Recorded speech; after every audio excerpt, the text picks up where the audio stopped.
जज्बाती नारे तो असी बड़े सुन चुके हाँ। इलमी गल ये वे कि जदों दो बंदे आपस च गल कर रहे होण, वो दो पठान होण, दो बलोची होण, या दो अंग्रेज़ होण, या दो फारसी बोलन वाले होण, जदों आपस च गल कर रहे होण ते मेरे पिंड दे बंदे नूं उन्हां दी गल समझ ना आवे ते वो वखरी जुबान बोल रहे ने, वो कोई दूजी जुबान बोल रहे ने।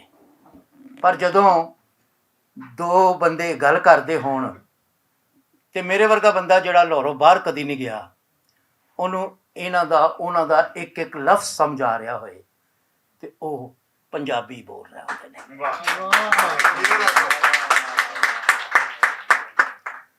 इसलिए जदों साडे दोस्त लाहौर आते ने, मेरे कल तकरीबन 7-8 लोग ने जिहड़े डीजी खां तो ने, मुल्तान तो ने, वो साडे नाल बहिंदे ने। असीं उन्हां नूं जी आयां नूं आखने आ, असीं उन्हां नाल इंज ही मुहब्बत करने आ जिवें वो साडे कसूर तो आए होण या साडे शदरे तो आए होण। ते साडे किसी भी दोस्त ने कदी इंज नहीं गया साडे वेड़े आ वैंदन पंजाब दे कुत्ते बिल्ले, साडा खाजा खा वैंदन पंजाब दे कुत्ते बिल्ले। वो साडे ने, असीं उन्हां नाल इंज ही मुहब्बत करने आ क्योंकि असीं खाजा फरीद दे मनण वाले हाँ। उन्हां दे प्यार दा सुनेहा, बाबा फरीद दे प्यार दा सुनेहा, वारिस शाह दी मुहब्बत दा सुनेहा। असीं उहदे ते अमल करन वाले हाँ, उहदे मानी हाँ। लिहाजा असीं उन्हां नूं भी हमेशा जी आया आखदे रहे हाँ, आखदे रवांगे ते हमेशा उन्हां नूं अपना ही समझांगे। ये ते सी अज दी कुछ गल। हुण मेरा 4-5 सफ़े का मजमून है क्योंकि भट्ट साहब ने लिख के लियाड़ दा हुक्म दिता सी ते जिथे तैनूं बोर लगे उत्थे दस देना। ये मजमून का सरनामा है ख्वाजा गुलाम फरीद दे सफरे हज बारे 2 सफरनामे। इनफरा वक्री किस्म का मजमून है, जो भट्ट साहब हुक्म करन ते जी। ख्वाजा गुलाम फरीद पंजाबी काफ़ी नूं टीशी ती कपड़ाउण वाले सूफी शायर ने। उन्हां दियां काफियां बारे दोस्तां ने बहुत सोहणियां सोहणियां गल्लां कीतियां ने, पर मैं उन्हां दे नाल हज का सफ़र करन वाले एक उन्हां दे मरीद दे सफ़रनामे की गल करना चाहना वा, जिहड़ा फरीदियात विच बड़ा निगर काम है। फिक्रे फरीद नूं समझण दी एक सोहनी कड़ी है। ख्वाजा गुलाम फरीद होरां ने 1879 विच हज की शहादत हासिल की सी। उंज तां उन्हां दियां काफियां विच सफ़रनामे दियां कई कैफियतां विखाली देंदियां ने, सगों जे इन्हां काफियां नूं इकट्ठियां पढ़िया जावे तो सफ़रनामे के कई तत्त भाले जा सकते हैं।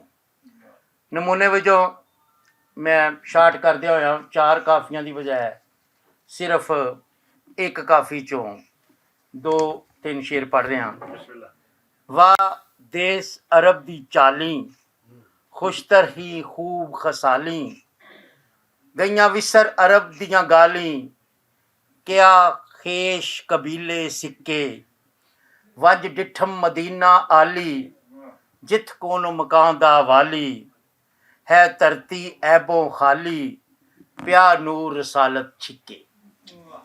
ये इंज दे मैं 4-5 काफियां चो नमूने लिखे हुए ने जिहड़े वाकई ही जिहड़ा है वो सफ़रनामे ने। बल्कि सफ़रनामे दे मंजर उन्हां दी काफियां च इंज नज़र आते ने।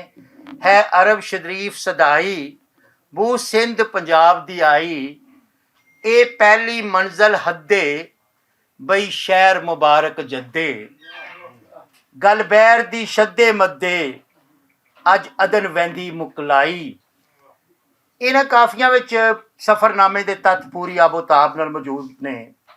सफ़र कीते थावां बारे जानकारी देण दे नाल नाल सफ़र करदियां शायर दियां दिली कैफियतां ते जज्बाती हालतां सानूं थां थां विखाली दिंदियां ने।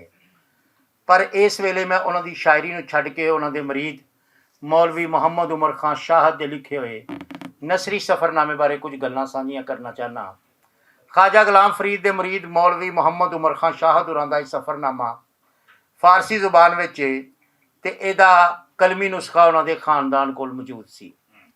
मुजाहिद जतोई होरां ने ख्वाजा फरीद के सजादा नशीन ख्वाजा मोइनुद्दीन महबूब होरां दी मदद नाल ये सफ़रनामा हासिल किया ते उहदा तर्जमा आप पौनतम जी दे मक्के दे नां नाल कीता है। मौलवी उमर खान शाहद का जिक्र कैफी जामपुरी होरां भी किया, पर उन्हां दी हयाती बारे कोई खास जानकारी नहीं दे सके। उन्हां दे बकौल शाहद गोपांग साबक रियासत बहावलपुर के दरमियान एक छोटी जी बस्ती दिफली के रहने वाले ज़मींदार सन। तालीम से फारग होकर रियासत में तहसीलदार बने, पर मुजाहिद जतोई होरां उमर खां बारे भरवीं तहकीक की है ते उन्हां दे हालात बयान करदियां लिखते ने, मौलाना उमर ज़ाद दे रिंद बलोच हिंद ज़िला राजनपुर दे शहर फाजलपुर ते मेहरेवाला दे अध विच एक कस्बे सिखानी वाला विच रहिंदे सन। 1295 हिजरी को पहले कई वेले दरियाए सिंध ते चनाब पार कर ते ज़िला रहीम यार खां दे शहर बेला ते बीट दे इलाके दफली दरिया खान खिची सीतपुर विच आबाद थी गए। मौलाना की शादी भी उच शरीफ दे हिक हमजात खानदान विच थी। इब्तदाई मालूमात के मुताबिक इन्हां दी सिर्फ एक धी हाई जी विचों एक पुत्र जाया जिदा नाम गुलाम हसन रखा गया। ख्वाजा गुलाम फरीद के सफरे हज बारे एक सफ़रनामा मिर्ज़ा अहमद अख्तर होरां ने भी लिखा है, जिहड़ा आखिरी मुगल बादशाह बहादर शाह जफर के पोतरे सन। मिर्ज़ा अहमद अख्तर होरां दे सफ़रनामा फरीदी बारे जवेद चांडियो लिखते हैं, सफ़रनामा फरीदी किताबी साइज़ के 46 सफ़ात पर मुश्तमिल है, जो मतबूआ जाने जहान दहली में तबाह हुआ। सन शायद 1314 हिजरी छपा हुआ है, यानी ये सफ़रनामा ख्वाजा साहब की ज़िंदगी में ही शाया हुआ। सफ़रनामे के आखिरी 2 सफ़ात 41-42 गायब है।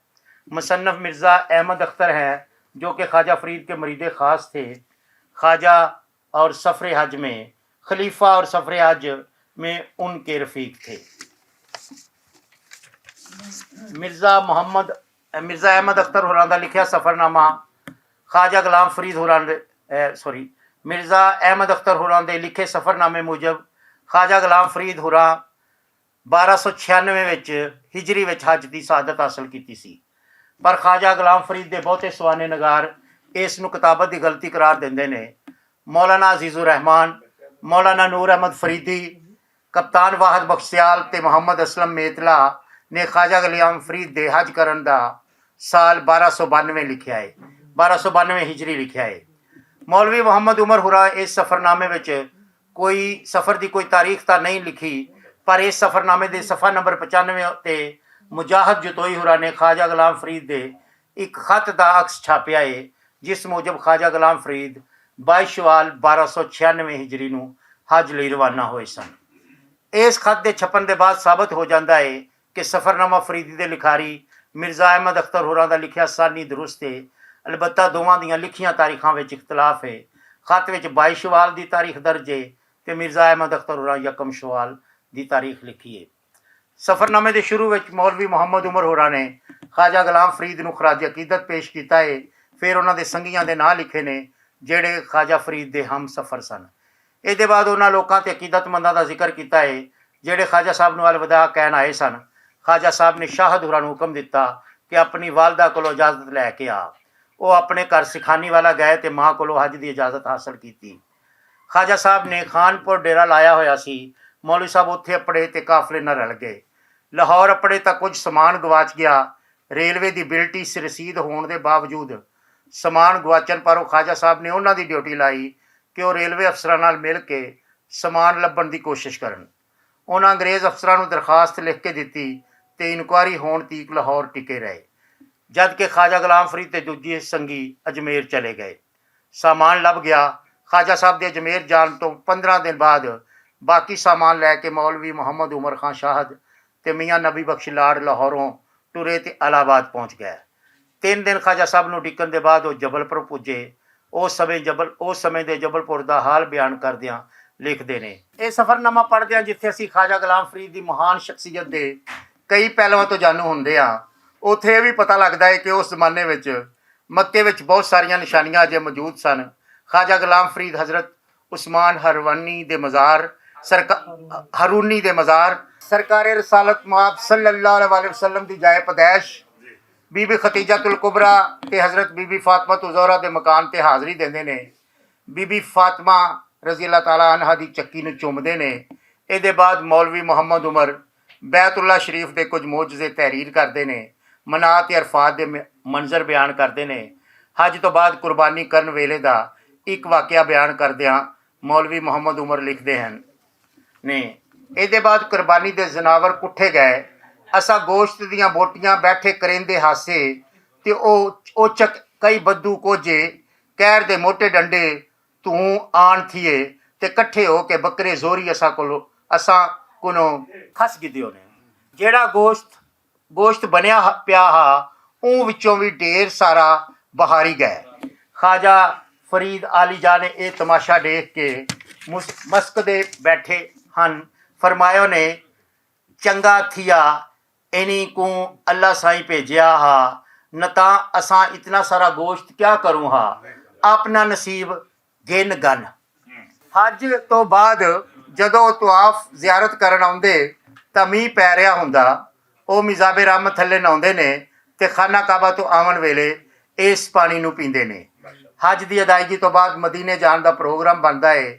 ਵਾਦੀਏ ਫਾਰਾਂ ਵਿੱਚ ਉਹ ਕੁੱਬਾ ਇਬਰਾਹੀਮ ਬਿਨ ਅਦਮ ਦੀ ਜ਼ਿਆਰਤ ਕਰਦੇ ਨੇ। ਅੱਧੀ ਰਾਤ ਵੇਲੇ ਕਾਫਲਾ ਵਾਦੀਏ ਫਾਤਮਾ ਵਿੱਚ ਉਤਰਦਾ ਹੈ। ਕੁਝ ਬੰਦੇ ਠਿਕਰੀ ਪੈਰਾ ਦਿੰਦੇ ਨੇ ਤੇ ਬਾਕੀ ਸੌਂ ਜਾਂਦੇ ਨੇ। ਇੱਥੇ ਵੀ ਖਾਜਾ ਸਾਹਿਬ ਇੱਕ ਕਾਫੀ ਕਹਿੰਦੇ ਨੇ। ਮਦੀਨੇ ਸ਼ਰੀਫ ਦੇ ਰਸਤੇ ਵਿੱਚ ਇੱਕ ਇੱਕ ਊਂਠ ਤਿੰਨ ਸੰਗੀਆਂ ਨੂੰ ਮਿਲਿਆ ਸੀ। ਖਾਜਾ ਸਾਹਿਬ ਵੀ ਬਾਕੀ ਲੋਕਾਂ ਨਾਲ ਆਪਣੀ ਵਾਰੀ ਸਿਰ ਪੈਦਲ ਚੱਲਦੇ ਨੇ। ਰਾਹ ਦੀਆਂ ਔਕੜਾਂ ਦੇ ਜ਼ਿਕਰ ਤੋਂ ਬਾਅਦ ਅੰਨ ਤੇ ਲੋਕ ਮਦੀਨਾ ਪਾਕ ਅੱਪੜ ਜਾਂਦੇ ਨੇ ਤੇ ਇੱਥੇ ਹੀ ਇਹ ਸਫ਼ਰਨਾਮਾ ਮੁੱਕ ਜਾਂਦਾ ਹੈ। ਖਾਜਾ ਮਦੀਨਾ ਪਾਕ ਦੇ ਹਾਲਾਤ ਇਸ ਸਫ਼ਰਨਾਮੇ ਵਿੱਚ ਮੌਜੂਦ ਨਹੀਂ। ਇਸ ਤੋਂ ਅੱਗੇ ਮਾਰਵਾੜ ਰਾਹੀਂ ਅਜਮੇਰ ਦਾ ਬੀਆਪੰਥ ਦੇ ਸਰਨਾਮੇ ਨਾਲ ਖਾਜਾ ਗੁਲਾਮ ਫਰੀਦ ਦੇ ਇੱਕ ਹੋਰ ਸਫ਼ਰ ਦਾ ਹਾਲ ਮੌਜੂਦ ਹੈ। ਇਸ ਸਫ਼ਰ ਵਿੱਚ ਮੌਲਵੀ ਮੁਹੰਮਦ ਉਮਰ ਖਾਂ ਹੋਰੀ ਆਪੋ ਨਾਲ ਨਹੀਂ ਸਨ ਤੇ ਉਹਨਾਂ ਇਸ ਸਫ਼ਰ ਦਾ ਹਾਲ ਦੂਜਿਆਂ ਕੋਲੋਂ ਪੁੱਛ ਕੇ ਲਿਖਿਆ ਹੈ। ਸਾਡੇ ਖਿਆਲ ਵਿੱਚ ਜਿਹੜਾ ਸਫ਼ਰਨਾਮਾ ਲਿਖਾਰੀ ਨੇ ਬਿਨਾਂ ਸਫ਼ਰ ਕੀਤੇ ਲਿਖਿਆ ਹੋਵੇ ਉਹ ਸਫ਼ਰਨਾਮਾ ਨਹੀਂ ਹੁੰਦਾ। ਅਜਮੇਰ ਦੇ ਇਸ ਪੰਧ ਬਾਰੇ ਇਹ ਵੀ ਪਤਾ ਨਹੀਂ ਲੱਗਦਾ ਕਿ ਖਾਜਾ ਗੁਲਾਮ ਫਰੀਦ ਨੇ ਇਹ ਸਫ਼ਰ ਕਿਹੜੇ ਸਾਲ ਤੇ ਕਿਹੜੀ ਉਮਰ ਵਿੱਚ ਕੀਤਾ ਸੀ। ਖਾਜਾ ਗੁਲਾਮ ਫਰੀਦ ਦੇ ਸਫ਼ਰ ਦੇ ਹਜ ਦੇ ਸਫ਼ਰ ਬਾਰੇ ਪਹਿਲਾਂ ਇੱਕ ਕਿਤਾਬ ਸਫ਼ਰਨਾਮਾ ਫਰੀਦੀ ਦੇ ਨਾਂ ਨਾਲ ਮਿਰਜ਼ਾ ਅਹਿਮਦ ਅਖਤਰ ਹੁਰਾਂ ਉਰਦੂ ਵਿੱਚ ਲਿਖੀ ਸੀ ਤੇ ਮੌਲਵੀ ਮੁਹੰਮਦ ਉਮਰ ਹੁਰਾਂ ਇਹ ਕਿਤਾਬ ਫਾਰਸੀ ਵਿੱਚ ਲਿਖੀ, ਜਿਹਦਾ ਪੰਜਾਬੀ ਤਰਜਮਾ ਮੁਜਾਹਦ ਜਤੋਈ ਹੁਰਾਂ ਕੀਤਾ। ਇਹਨਾਂ ਦੋਵਾਂ ਸਫ਼ਰਨਾਮਿਆਂ ਵਿੱਚ ਫ਼ਰਕ ਬਿਆਨ ਕਰਦਿਆਂ ਜਵੇਦ ਚਾਂਡੀਓ ਲਿਖਦੇ ਨੇ, ਇੱਕ ਖਾਸ ਫ਼ਰਕ ਇਹ ਹੈ ਜੋ ਉਮਰ ਖਾਂ ਸ਼ਾਹਦ ਖਾਜਾ ਫਰੀਦ ਦੇ ਲਾਹੌਰ ਕਨੀ ਦਿੱਲੀ ਤੇ ਅਜਮੇਰ ਤਾਈਂ ਦੇ ਸਫ਼ਰ ਦਾ ਹਾਲ ਨਹੀਂ ਲਿਖਿਆ ਜਿਹੜਾ ਮਿਰਜ਼ਾ ਅਹਿਮਦ ਅਖਤਰ ਲਿਖਦੇ ਹਨ। ਕਿਉਂ ਜੇ ਉਮਰ ਖਾਂ ਲਾਹੌਰੋਂ ਕੁਝ ਸਮਿਆਨ ਗੁੰਮ ਥੀਵਨ ਦੀ ਵਜ੍ਹਾ ਕਨੀ ਉਥਾਈ ਰਹਿ ਗਿਆ ਹਾ ਤੇ ਵੱਲ ਇੱਕ ਵੱਡੇ ਐਡਵੈਂਚਰ ਤੋਂ ਬਾਅਦ ਜਬਲਪੁਰ ਬੰਬਈ ਵਹਿੰਦੇ ਹੋਏ ਖਾਜਾ ਫਰੀਦ ਨਾਲ ਵੰਝ ਰਲਿਆ। ਖਾਜਾ ਫਰੀਦ ਕਨੀ ਇੰਜ ਥੀਵਨ ਦੀ ਕਹਾਣੀ ਬਹੁਤ ਦਿਲਚਸਪ ਅੰਦਾਜ਼ ਨਾਲ ਬਿਆਨ ਕਰਤੇ ਸ਼ਾਹਦ ਅਸਾਂ ਕੋ ਬੰਬਈ ਦਾ ਹਾਲ ਸੋਹਣਾ ਹਾਲ ਦਿੰਦੇ ਨੇ ਜਿਹੜਾ ਸਫ਼ਰਨਾਮਾ ਫਰੀਦੀ ਵਿੱਚ ਕਾਈ ਨਹੀਂ। ਇਹ ਸਫ਼ਰਨਾਮੇ ਵਿੱਚ ਖਾਜਾ ਫਰੀਦ ਦੇ ਅੰਦਰ ਦਾ ਸ਼ਾਇਰ ਤੇ ਉਹਦੇ ਨਾਲ ਵੰਝਣ ਵਾਲਿਆਂ ਲੋਕੀ ਦਾ ਕੁਰਬੀ ਭਰਿਆ ਹਾਲ ਮਿਲਦਾ ਹੈ ਜਿਨ੍ਹਾਂ ਬਾਰੇ ਮਿਰਜ਼ਾ ਅਹਿਮਦ ਅਖਤਰ ਅਲੀ ਬਹੁਤ ਸਰਸਰੀ ਬਿਆਨ ਦਿੰਦੇ ਨੇ। ਖਾਜਾ ਗੁਲਾਮ ਫਰੀਦ ਦੀ ਸ਼ਾਇਰੀ ਦਾ ਜ਼ਿਕਰ ਤਾਂ ਮਿਰਜ਼ਾ ਅਹਿਮਦ ਸਾਹਿਬ ਗਾਲਬਨ ਕਈ ਕਿਤਾਬ ਵਿੱਚ ਨਹੀਂ ਕੀਤਾ। ਹਜਾਜ਼ ਵਿੱਚ ਸਰਾਇਕੀ ਵਸੇਬ ਦੇ ਲੋਕ ਬਹੁਤ ਪੁਰਾਣੇ ਵਕਤੀ ਕਨੀ ਲੱਡ ਵੰਜ ਬੈਠੇ ਜਿਨ੍ਹਾਂ 'ਚੋਂ ਅਹਿਮਦਪੁਰ ਦੀ ਮਰੀਮ ਹੰਜਾਨੀ ਦਾ ਹਾਲ ਉਮਰ ਖਾਂ ਸ਼ਾਹਦ ਦਿੱਤੇ ਜਿਹੜੀ ਅਮਦਾਦੁੱਲਾ ਮਹਾਜਰ ਮੱਕੀ ਨਾਲ ਖਾਜਾ ਫਰੀਦ ਦੀ ਮੁਲਾਕਾਤ ਦਾ ਸੋਬ ਬਣਦੀ ਹੈ। ਅਜਿਹਾ ਹਾਲ ਮਿਰਜ਼ਾ ਅਹਿਮਦ ਅਖਤਰ ਸਫ਼ਰਨਾਮਾ ਫਰੀਦੀ ਵਿੱਚ ਨਹੀਂ ਦਿੰਦਾ। ਮੌਲਵੀ ਮੁਹੰਮਦ ਉਮਰ ਖਾਂ ਦਾ ਇਹ ਸਫ਼ਰਨਾਮਾ ਸਾਹਮਣੇ ਆਉਣ ਨਾਲ ਖਾਜਾ ਗੁਲਾਮ ਫਰੀਦ ਦੀ ਕਾਫੀ ਨੰਬਰ 98 ਤੇ 108 ਦਾ ਤਖਲੀਕੀ ਪਸ ਮੰਜ਼ਰ ਵੀ ਸਾਹਮਣੇ ਆ ਜਾਂਦਾ ਹੈ। ਕਿਉਂ ਜੇ ਮੌਲਵੀ ਮੁਹੰਮਦ ਉਮਰ ਹੁਰਾਂ ਨਾ ਸਿਰਫ ਕਾਫੀਆਂ ਦੇ ਤਖਲੀਕੀ ਮਕਾਮ ਬਾਰੇ ਦੱਸ ਪਾਈਏ ਸਗੋਂ ਹਾਲਾਤ ਵੀ ਬਿਆਨ ਕੀਤੇ ਨੇ ਜਿਹੜਾ ਇਹਨਾਂ ਦੀ ਤਖਲੀਕ ਦਾ ਕਾਰਨ ਬਣੇ। सगों मुजाहिद जतोई लिखते हैं, जेरे वेले उन इन्हीं काफियां दा मकामे तखलीक दा पता लगा तो अंदाज़ा थिया जो ये तो दरअसल हज दा मंजूम सफ़रनामा हैं। इन तो पहले जेरियां काफियां हज के दौरान लिखियां गईयां समझियां वैंदियां हैं, उन्हीं काफियां को इन्हीं विच शामिल ना किया गया है। इन्हीं काफ़ी विच सफ़र ते मुसाफरी दे हालात कैफियात भी सामने आ वैंदे ने। मजमूई तौर पर किताब ख्वाजा फरीद बारे मजमूई तौर पर किताब फरीदियात विच एक निगर वादा है। इस सफ़रनामे का तर्जमा करके मुजाहिद जतोई होरां हज़रत ख्वाजा गुलाम फरीद की हयाती के एक अहम पहलू नूं सामने नहीं लिया, सगों सफ़रनामे की सिनफ विच भी ये तर्जमा बहुत सोहना वादा है। बहुत शुक्रिया।